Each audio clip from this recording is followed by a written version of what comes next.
오늘 보실 말씀은 창세기 6장 1절부터 8절까지 읽도록 하겠습니다. 한 절씩 교독하도록 하겠습니다. 제가 먼저 읽을게요. 사람이 땅 위에 번성하기 시작할 때에 그들에게서 딸들이 나니 하나님의 아들들이 사람의 딸들의 아름다움을 보고 자기들이 좋아하는 모든 여자를 아내로 삼는지라. 여호와께서 이르시되 나의 영이 영원히 사람과 함께하지 아니하리니 이는 그들이 육신이 됨이라. 그러나 그들의 날은 120년이 되리라 하시니라.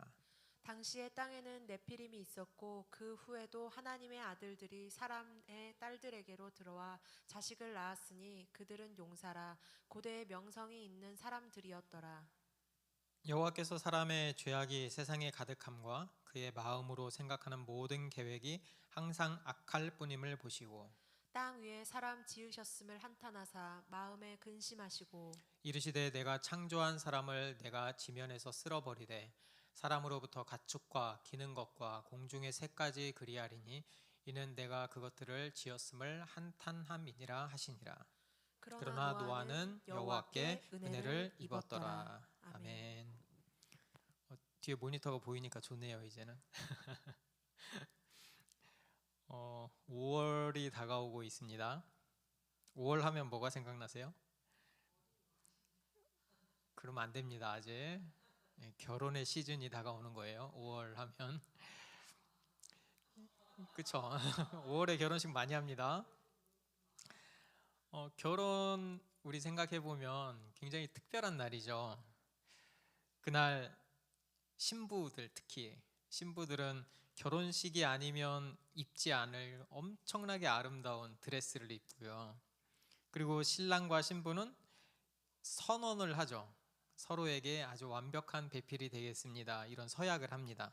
그래서 나는 뭐 사랑해주고 검은 머리 파풀이 될 때까지 막 이런 이야기를 하죠. 그때 음악이나 아니면 주례사 선포나 아니면 뭐 행진하는 방법까지 다 그 결혼식을 위해서 준비되고 진행이 됩니다. 어떻게 보면 좀 이상해요. 왜 그렇게까지 하지? 그렇게 차려입고서 가족들 그리고 친지들 그리고 친구들 앞에 서서 서약을 합니다. 지킬 수도 없는 그 서약 하죠. 그렇게 맹세하는 이유는 뭘까 생각해 보면 그 결혼식이라는 그 행사가 단순하게 나 결혼합니다 이런 뜻이 아니고 그 약속이죠. 우리 잘 살겠습니다. 하나님이 지어주신 그 짝으로 잘 서로를 섬기겠습니다 하는 약속입니다. 그거를 성경에서는 다른 말로 언약이라는 말로 표현을 하죠. 이 6장을 우리가 보고 있는데 6장에서 결혼 이야기가 나와요. 결혼 이야기가 나와서 앞에서 이런 이야기를 했고요. 그들은 결혼하고 자식을 낳고 살아갑니다. 1절 한번 볼까요?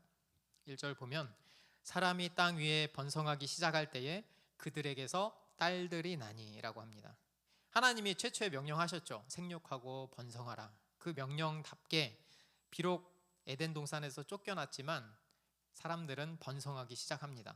근데 좀 이상해요. 1절을 보면 빨간 줄 쳐놓은 거 보면 자손이 많이 낳다 이렇게 표현을 안 하고 딸들이 낳다 이렇게 표현을 하거든요. 왜 이런 표현을 썼을까?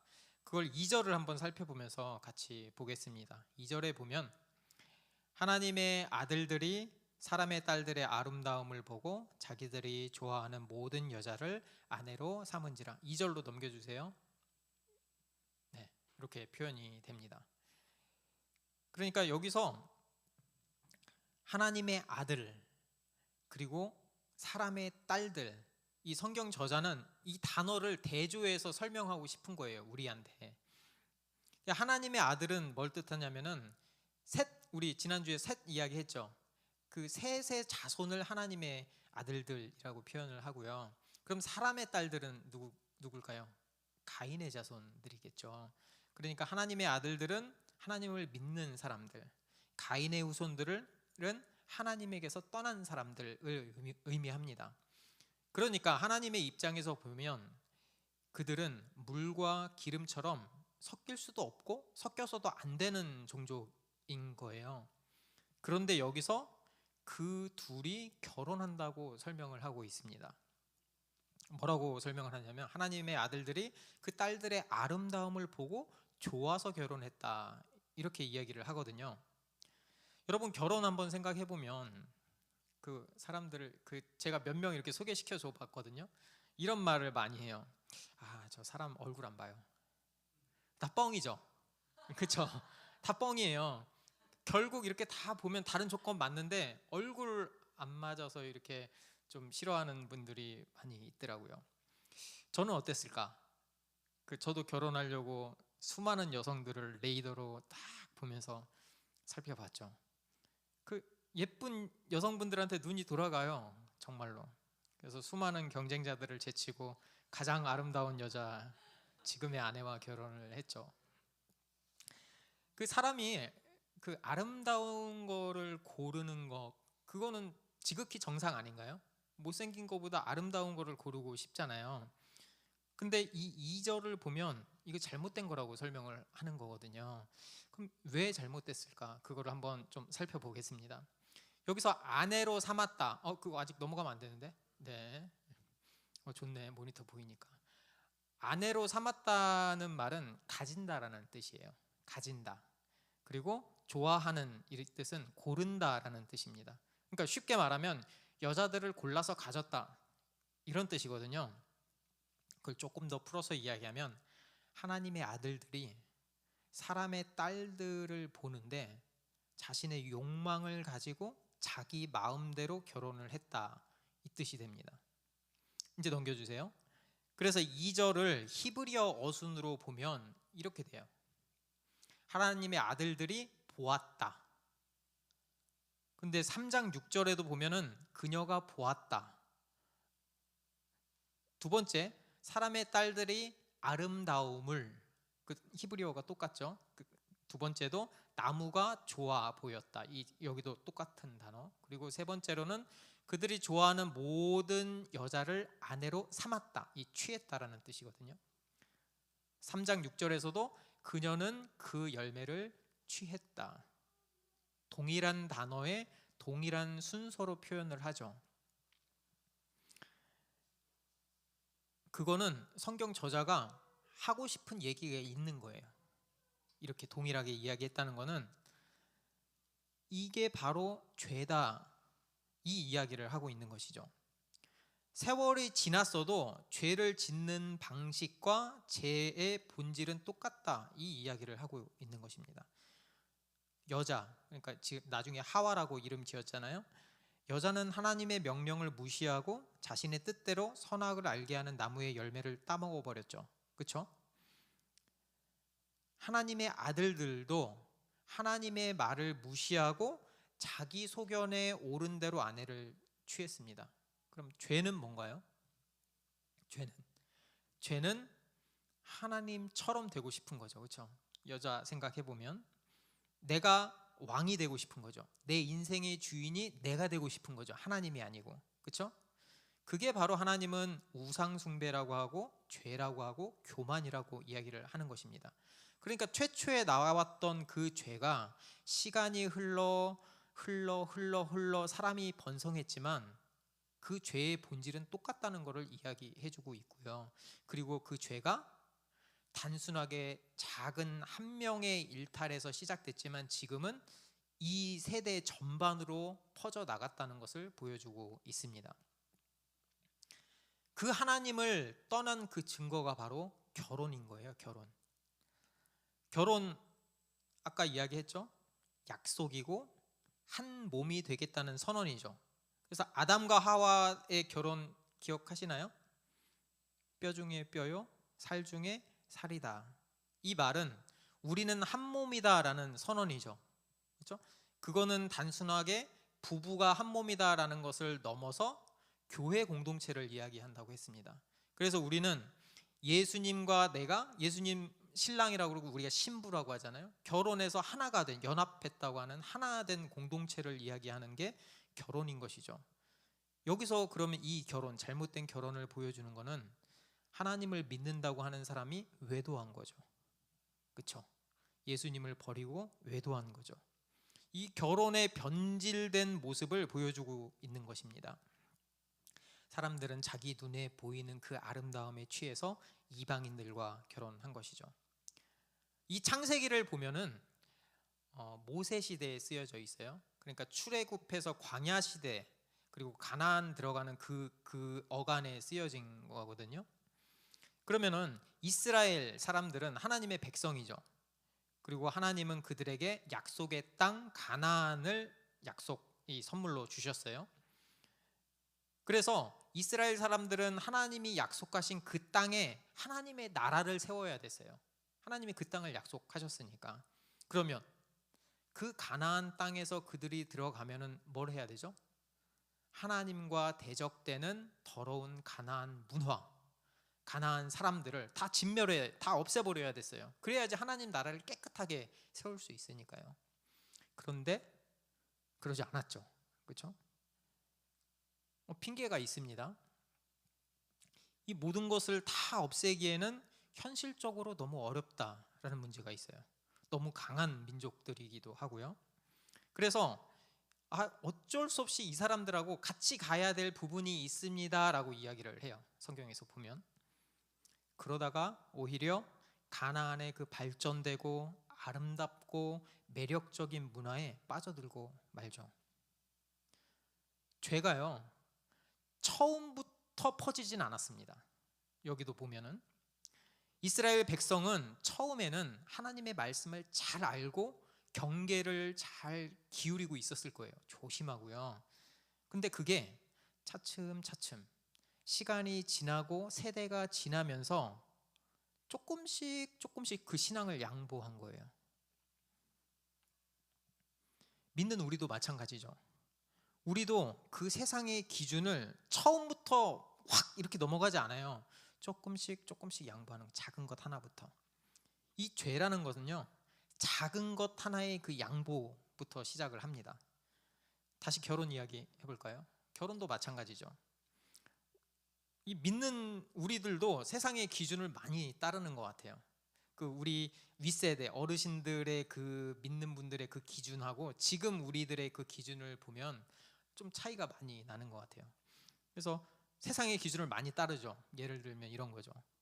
키는 몇 센치 이상 돼야 된다. 그리고 직업은 뭐가 있어야 된다. 연봉은 얼만큼 있어야 된다. 심지어는 배우자가 믿지 않아도 괜찮다. 내가 교회 다니는 거 그렇게 회방만 안 하면 괜찮다. 이렇게 이야기를 합니다. 그래서 내가 사랑하면 그냥 살 수 있지. 이렇게 이야기하죠. 근데 살아보신 분들은 이렇게 말씀하세요. 그거 보통 힘든 게 아니다. 왜냐면요, 서로 다른 가치관이 있기 때문이죠. 단순히 교회를 다니는 걸 인정해 줄게 이걸로는 극복하지 못하는 여러 지점들이 있습니다. 왜냐면은 어쨌든 결혼은 한 몸이 된다고 했잖아요. 그 안에서 물과 기름이 한 몸이 되면서 이 가치관의 충돌이 일어나는 거죠. 자녀를 가르칠 때라든지 교육할 때라든지 어떤 거를 할 때든지 그런 게 사사건건 대립될 수밖에 없는 거죠. 그럼에도 같이 살려면 어떻게 해야 돼요? 양보해야죠. 양보해야죠. 그게 아니면 그 결혼은 고난길이 되겠죠. 그렇죠? 세상을 한번 살펴볼까요?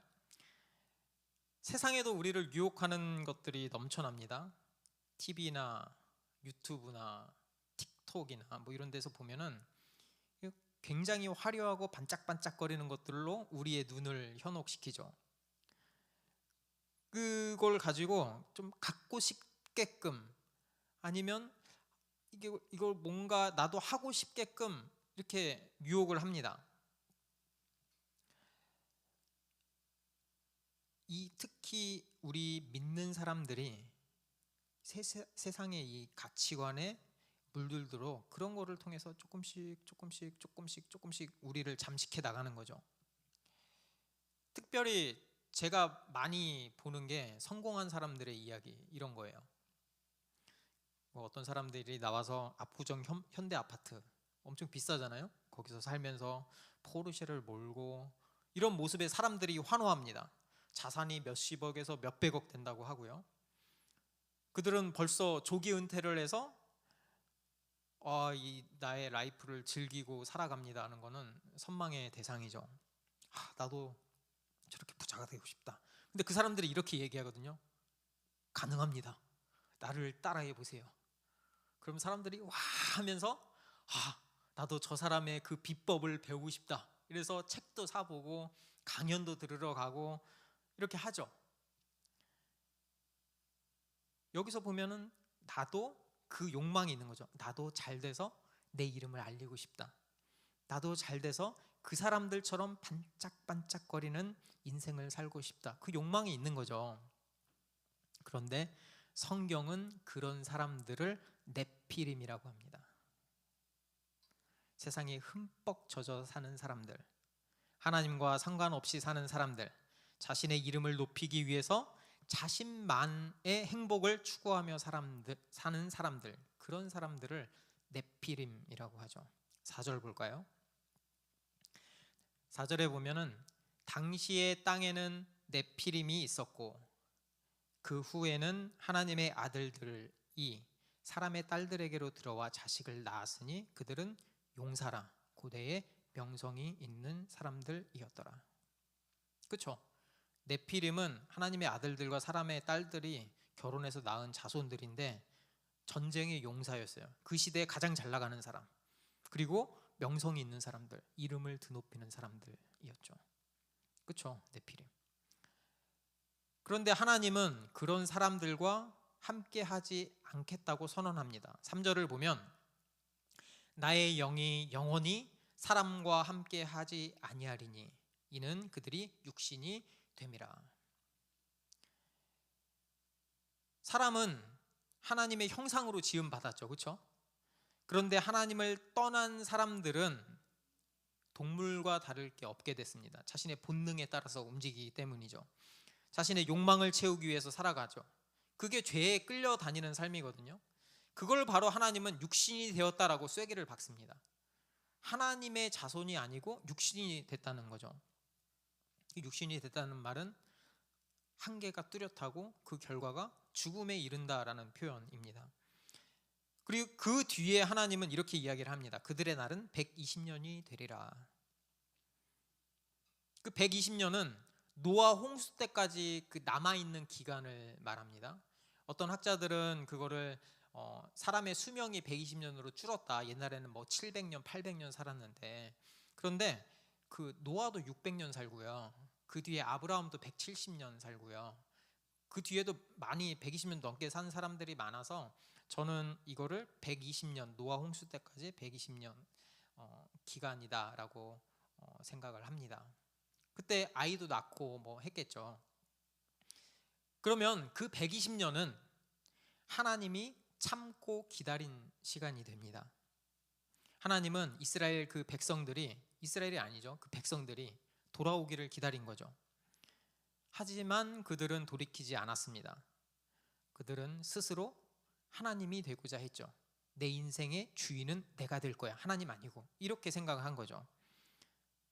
하지만 하나님은 이야기했죠. 너네들 하나님 되고 싶지. 근데 너네는 육체야.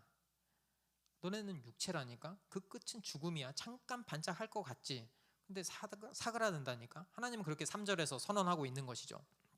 여러분, 우리도 나 자신을 직면해 봐야 돼요. 나는 정말 무엇을 바라보고 있는지, 나의 어떤 것에 바램, 욕망이 어디를 향하고 있는지, 이걸 잘 살펴봐야 됩니다. 그래서 냉정하게 나는 하나님의 형상으로서 살고 있는지 아니면 육체로 살고 있는지, 그걸 분별해 내야 하는 것이죠. 신기하게도 우리가 하나님 없이 사는 만큼 죄는 우리를 잠식해 나갑니다. 그래서 우리는 의식적으로 죄에서 돌이키도록 힘써야 돼요. 이 죄가 나를 침범하도록 허용하면 안 되는 것이죠.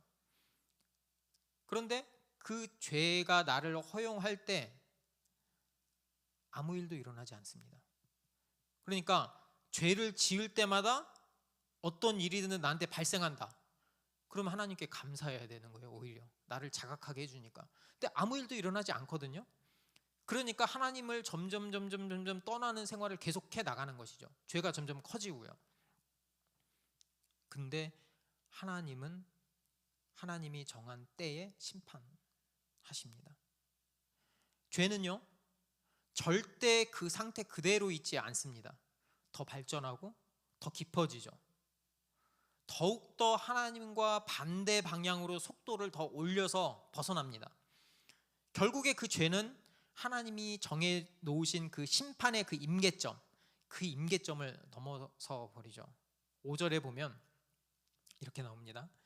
여호와께서 사람의 죄악이 세상에 가득함과 그의 마음으로 생각하는 모든 계획이 항상 악할 뿐임을 보시고.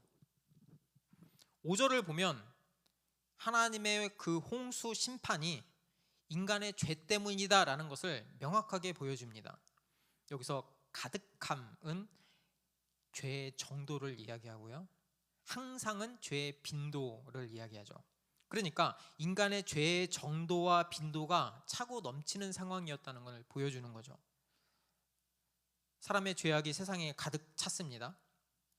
그리고 여기서 보면은 그 타락이 마음으로 생각하는 것으로 시작된다는 걸 알 수 있죠. 그러니까 내 마음이, 내 중심이 무슨 생각을 하고 있느냐, 이게 내가 하나님께서 멀어졌느냐 멀어지지 않았느냐를 판단하는 거죠. 11절에 보면은 이게 더 정확하게 나와 있어요. 제가 읽어드릴게요. 그때에 온 땅이 하나님 앞에 부패하여 포악함이 땅에 가득했다. 포악함이 가득했다, 이렇게 표현을 합니다. 우리 세상 같지 않아요? 이 포악함이 가득한 세상, 그렇죠? 약육강식의 세계, 강자가 약자를 지배하고 착취하는 세상, 그래서 약자는 살아가기 힘든 세상, 그래서 넘으려고 그 약자의 위치에서 벗어나려고 애쓰지만 결국 내 생에는 틀렸다 이러고 자포자기하는 그런 세상, 포악함이 넘치는 세상 아닙니까? 6절을 보면은 하나님이 이렇게 말씀하세요. 땅 위에 사람 지으셨음을 한탄하사 마음에 근심하시고. 하나님이 한탄하시고 근심하십니다. 이 선을 넘어버렸거든요. 잘 생각해 보면 태초에 하나님은 사람을 선하게, 하나님 보시기에 매우 아름답게 심히 좋게 지으셨는데, 타락한 사람은 악을 행하기로 작정하고 이제는 하나님을 괴롭게 만드는 존재가 돼버린 거죠. 그래서 하나님은 한탄하셨습니다. 이 한탄하사는 후회하셨다라는 뜻이에요. 정확히 설명하면 이상하죠. 그러면 후회하셨다? 하나님은 그러면 실수하시는 분인가? 내 잘못 지었네, 실수하시는 분인가?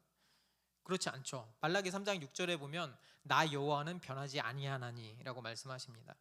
그래서 여기서 후회하셨다라는 말은 하나님이 사람의 그 타락과 부패를 보면서 안타까워하고 슬퍼하셨다라는 뜻이 됩니다. 그 하나님이 이제는 창조하신 그 모든 것을 쓸어버리기로 결정하십니다. 심판하시기로 작정한 것이죠. 7절 보면 이르시되 내가 창조한 사람을 내가 지면에서 쓸어버리되 사람으로부터 가축과 기는 것과 공중의 새까지 그리하리니 이는 내가 그것들을 지었음을 한탄함이니라 하시니라. 하나님의 결정이 놀랍습니다. 왜냐하면 죄는 사람이 지었는데 하나님은 심판을 가축과 기는 것과 공중의 새까지 모든 동물을 심판하십니다. 이것으로 우리가 알 수 있는 게 뭐냐면 하나님은 사람 중심으로 지으셨구나라는 사실을 알 수 있어요. 사람 중심입니다. 그리고 인간이 자연을 그 다스리는 그 하나님의 대리 통치자, 지도자로서 제구실을 못하니까, 범죄하니까 그 밑에 있는 것들을 싹 다 같이 쓸어버리는 거예요. 하나님이 사람 중심이기 때문에, 사람이 잘못하니까. 그래서 우리도 우리 지도자의 위치에 있는 분들 있잖아요. 잘해야 돼요. 제가 일단 잘해야죠. 그렇죠? 여러분들도 믿는 여러분들이 어떤 가정이나 어떤 단체나 어디서든지 지도자의 위치에 있는 것이거든요. 그 위치에서 그리스도인으로서 잘해야 됩니다. 본인이 잘하냐 잘하지 못하느냐에 따라서 그 단체, 그 모임, 그 모든 것들이 하나님께 축복을 받을 수도 있고 심판을 받을 수도 있는 것이기 때문입니다. 이걸 보면 하나님은 그만큼 죄를 미워하시고 혐오하십니다. 죄를 그냥 지나칠 수 없죠. 그러니까 하나님은 우리 죄를 용서하기 위해서 그냥 지나치지 않고 하나뿐인 아들을 십자가에 죽게 하신 것이죠. 그럼 이제 홍수 심판 받고 딱 끝나면 되잖아요. 근데 그렇지 않습니다. 하나님은 희망을 남겨두십니다. To be continue 이렇게 해서. 성경책을 보고 있으면 항상 그 to be continue가 계속 나와요. 안 끝나. 요한계시록 다 끝날 때까지 안 끝나거든요. 8절을 보면 그게 나옵니다. 그러나 노아는 여호와께 은혜를 입었더라. 그 절망의 상황에서 노아와 그의 가족만은 건져 주신 것입니다. 이 8절을 보면서 저는 두 가지를 도출했어요. 첫 번째는 우리는 하나님의 은혜 아니면 살아갈 수 없다는 것. 노아는 죄악이 가득한 세상에서 하나님의 은혜를 입었습니다. 노아를 당대 의인이라고 하거든요. 근데 그 의인은 상대적인 의인을 얘기하는 거예요. 얘보다 내가 낫다. 하나님의 입장에서는 다 죄인이에요. 심판받아 마땅한 죄인이에요. 그러면은 노아는 왜 심판에서 벗어났지? 하나님의 은혜 아니면 설명할 수 없는 거죠. 디모데후서 1장 9절을 보면 이렇게 나와 있습니다. 하나님이 우리를 구원하사 거룩하신 소명으로 부르심은 우리의 행위대로 하심이 아니요. 넘겨주세요. 네. 우리의 행위대로 하심이 아니요 오직 자기의 뜻과 영원 전부터 그리스도 예수 안에서 우리에게 주신 은혜대로 하심이라. 그러니까 믿는 우리는 하나님의 은혜가 먼저고 또 하나님의 은혜가 전부라는 사실을 절대 잊으면 안 됩니다. 하나님의 은혜가 아니었다면 그 심판을 피할 수 없는 것이죠. 근데 우리가 가장 많이 하는 실수 중에 하나가 이거예요. 하나님의 은혜가 전부입니다 하고 이제 섬길 때는 내가 열심히 해야지. 이런 실수를 많이 하거든요. 그런 실수를 하면 안 됩니다. 우리가 무엇이든지 하나님의 은혜가 전부다라는 사실을 깨달아야 됩니다. 우리도 예수 그리스도의 그 은혜가 아니었으면 죄의 저주에서 벗어날 수 없었죠. 노아도 심판으로부터 구원받을 수 있었던 그 이유는 노아가 열심히 해서가 아니고 하나님의 은혜 때문이었습니다. 두 번째로는 우리는 하나님과 동행하는 삶을 살아야 합니다. 여기서 이제 노력이라는 부분이 나오는데요. 이 8절을 직역하면 이렇게 직역이 돼요. 노아는 여호와의 눈에서 은혜를 찾았다 또는 구했다. 그러니까 하나님의 은혜 가운데 거한 사람은 더욱더 하나님의 은혜를 찾아야 한다, 이런 뜻입니다. 하나님의 은혜 없이는 죄를 이길 수 없기 때문입니다. 그리고 죄악이 만연한 이 세상은 결국 어느 때가 되면, 하나님이 정한 때가 되면 심판을 받을 거고요. 우리는 그리스도의 은혜를 힘입어 구원받을 것이라는 것을 확신하고 주님과 동행하는 삶을 살아가야 합니다. 그럼 하나님과 동행하는 삶은 무엇일까요? 그것은 잘못된 세상의 그 가치관, 우리를 세뇌시키고 잘못된 길로 유혹하는 그 가치관으로부터 자신을 지키는 것입니다. 어떻게 지키죠? 오직 하나님 말씀 붙드는 거죠. 하나님 말씀 붙들어야 돼요. 세상에 많은 것들이, 그것도 말이잖아요, 그렇죠? 많은 말들이 우리를 유혹하거든요. 아니, 너 왜 가나안 땅처럼, 너 왜 굳이 그렇게까지 해? 현실적으로 그거 불가능하잖아. 여기만 양보하면 된다니까? 그게 뭐 문제 돼? 요즘 다른 교회도 다 그렇게 해. 다른 사람들도 그렇게 해. 왜 너만 특별하게, 너만 유별나게 그렇게, 이렇게 유혹한다니까요. 근데 우리는 거기에 넘어가는 순간 네피림의 삶을 사는 거예요. 더욱더 하나님의 말씀을 딱 붙들고 양보하지 않고 살아가야 하는 거죠. 생각해 볼까요? 라멕, 그 살인한 라멕 생각하면 안 됩니다. 셋의 계열의 라멕이 있어요. 셋의 계열의 라멕은 노아의 아버지 라멕 이야기합니다. 그 라멕이 아들 노아를 낳고요, 이름을 노아라고 지었어요.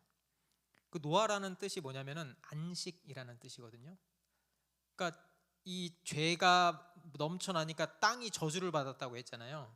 그러니까 자기가 아무리 힘들게 해도 이 땅에서 얻을 수 있는 게 없는 거예요. 너무 힘든 거예요. 안식이 없는 거예요. 그래서 이 노아를 낳고 이름을 안식이라고 지은 거죠. 그래서 이 안식, 그러니까 안식을 얻는다는 건 회복한다는 거잖아요. 그 회복을 노아를 통해서 바라본 거죠. 어떻게 보면 선지자처럼. 그 노아를 낳고 라멕이 노아를 대충 키웠을까요? 생각해 보세요. 대충 키웠을까요?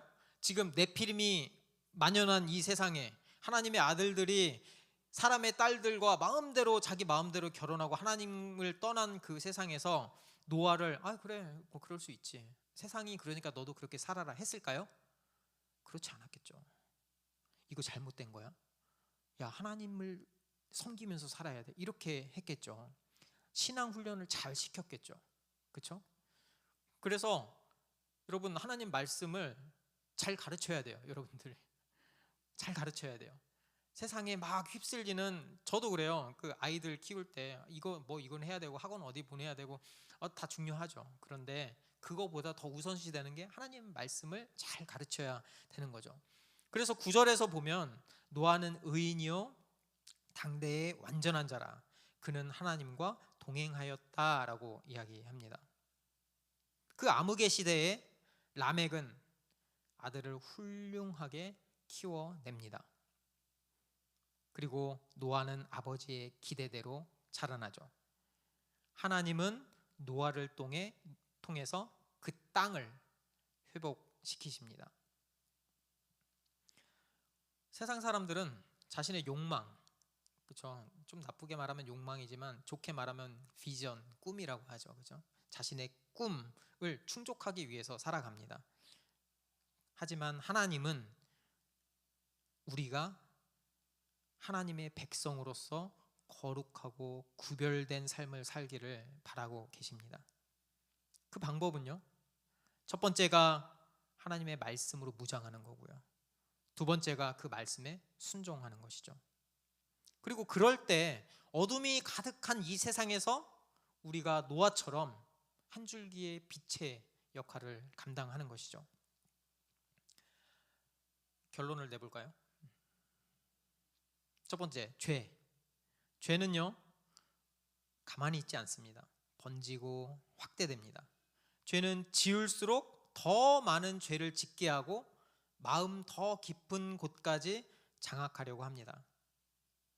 그래서 나중에는 마음으로 생각하는 모든 계획이 악하게 되는 거죠. 내 생각 자체가 결국은 하나님을 대적하는 지경까지 이릅니다. 그리고 그 뒤에는 하나님의 심판 기다리고 있죠. 그래서 우리는 죄를 짓지 않도록 깨어 있어야 됩니다. 죄를 조그만 거라도 허용해 주면 안 돼요. 이게 쉽지 않거든요. 그렇죠? 하나님은 죄에 대해서 절대 그냥 넘어가지 않습니다. 죄는 반드시 심판하시고요. 그 은혜, 하나님이 거저 주신 선물, 은혜라는 말은 예수님이 죄에 대한 형벌을 담당하시고 그 용서를 우리가 받았다는 뜻이지, 죄를 없는 것으로 해줄게 라는 뜻이 아닙니다. 그러니까 모든 심판을 받을 때 하나님은 우리의 열매를 보고 심판하신다고 하거든요. 그러면 내 마음으로 생각하는 게 행동으로 나오잖아요. 그렇죠? 그렇게 나올 수밖에 없어요. 마음으로 생각하는 게 행동으로 나오는데, 그럼 그 행동이 어떤 행동인지 하나님이 그걸 가지고 심판하시는 거죠.